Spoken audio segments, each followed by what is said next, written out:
Worldwide, people spend billions of hours per week playing them. But if you think that's a colossal waste of time, then you haven't met computer scientist Adrian Troy. He wants to make all that time and energy we spend on video games count. He believes that in the future, our obsession with them could help solve some of the world's biggest problems. Think about Angry Birds. People play that game 3 million hours a day.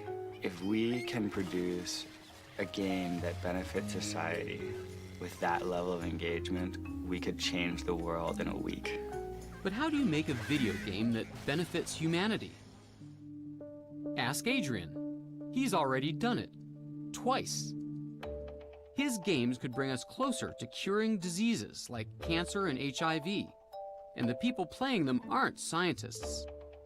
The Carnegie Mellon professor harnesses the brain power of the millions of people who play video games to solve biological mysteries.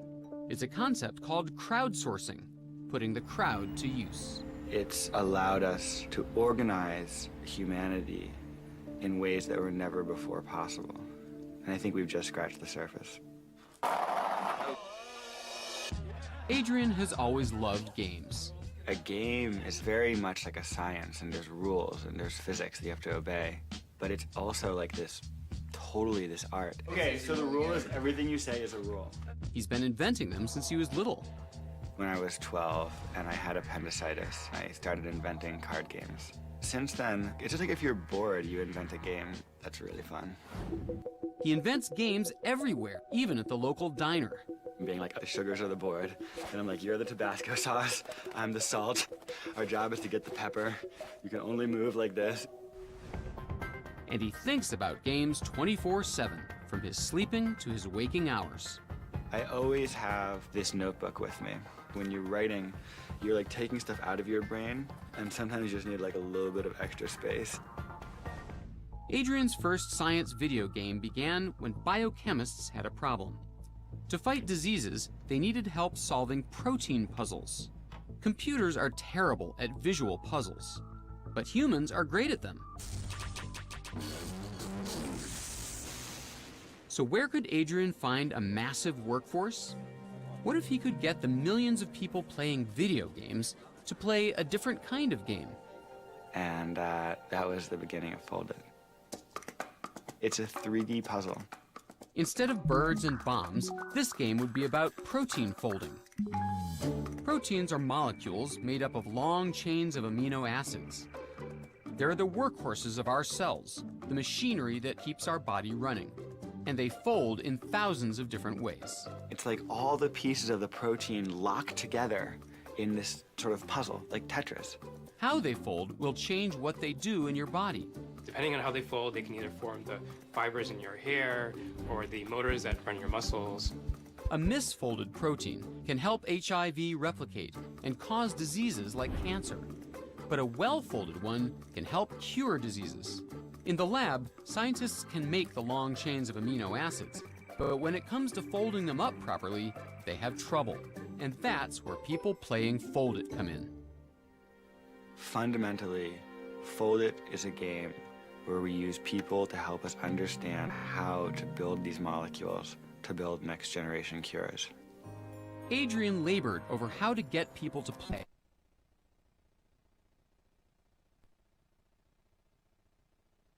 He made proteins a toy. So a game has rules, but a toy is just something you want to play with. Even if you didn't know the rules, you still want to just wiggle it around and see how it works.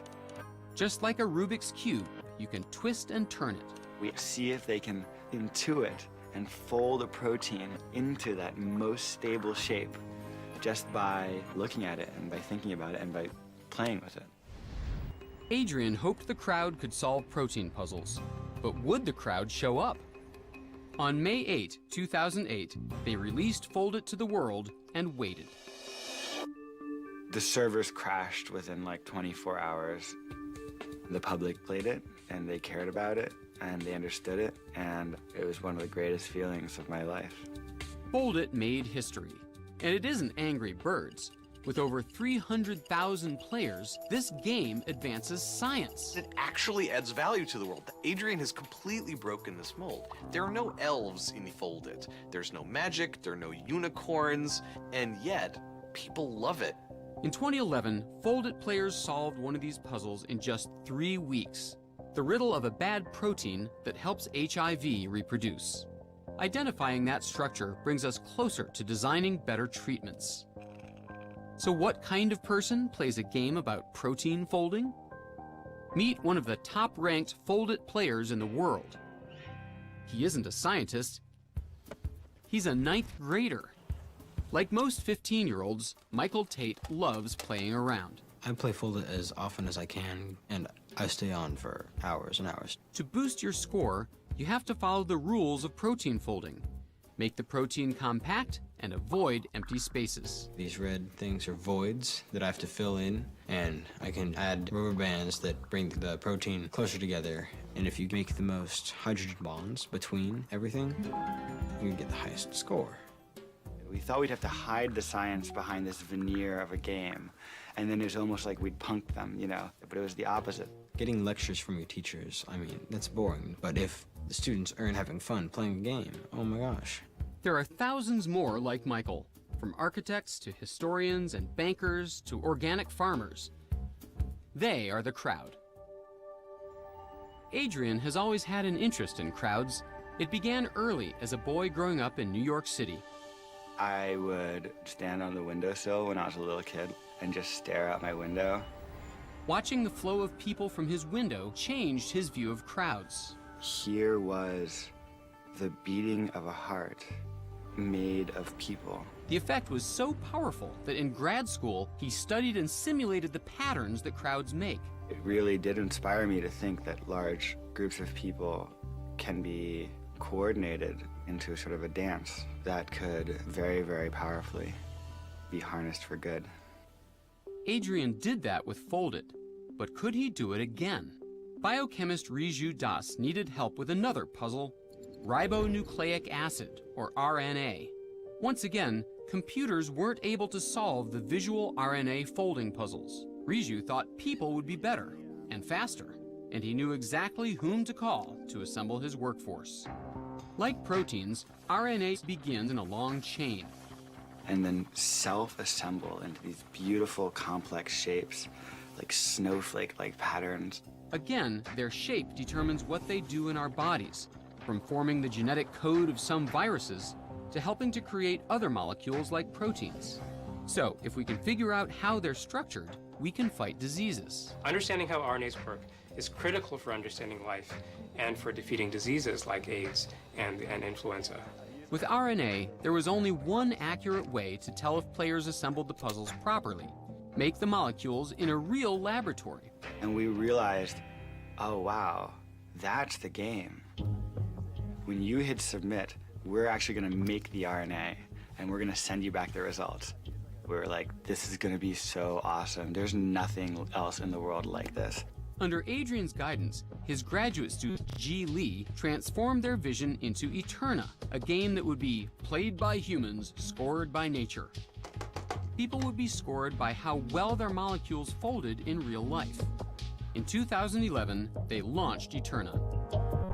It just came alive. It's as if someone had just flipped the switch and turned on New York City. And we were just like, I think we maybe did it.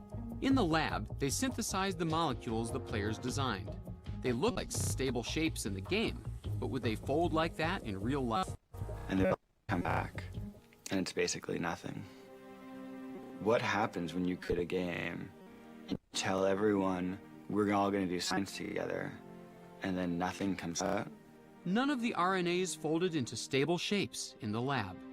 Adrian worried Eterna was a bust. But what he didn't count on was the community. Eterna let the players see data on how their molecules had actually folded in the lab. The chat forums lit up. They'd all start talking about data. They'd analyze it to pieces. Hundreds of players were discussing their mistakes and revising their strategies. It was like the very beginnings of science. It was almost like when alchemy was slowly turning into chemistry. 6 months in, they plotted the players' progress, and Adrian saw a change. And it was just like, zing. The players have learned how to fold RNA. It was just like sent chills down our spine. The players' RNA molecules were folding correctly. And then I thought, wow, that's real science. And that's when I knew that it was going to work. The worst player design was better than the best computer design. Humans were better and faster. When you hire someone, you don't know whether they're going to be good or bad at the job. Well, we sort of hired the world, and the world turned out to be awesome. Adrian has only 3 grad students, I wonder if we're going to get better data. but he has over 40,000 Eterna players who have discovered new rules for how RNA folds. We simply have much more manpower than anyone else. And science is about manpower. I think that it's possible that what we're seeing in Eterna is the tip of an enormously exciting iceberg. I don't know how large the largest problems that can be solved are if we all contribute our own little piece. Adrian envisions a future where anyone and everyone can contribute to solving such huge problems, even 15-year-olds like Michael Tate. Maybe science is going to be like a team sport. And I don't mean like a 30-person team, I mean like a 30,000-person team. Take these crowds and multiply it by human creativity. We're dealing with a force way more powerful than anything we had before.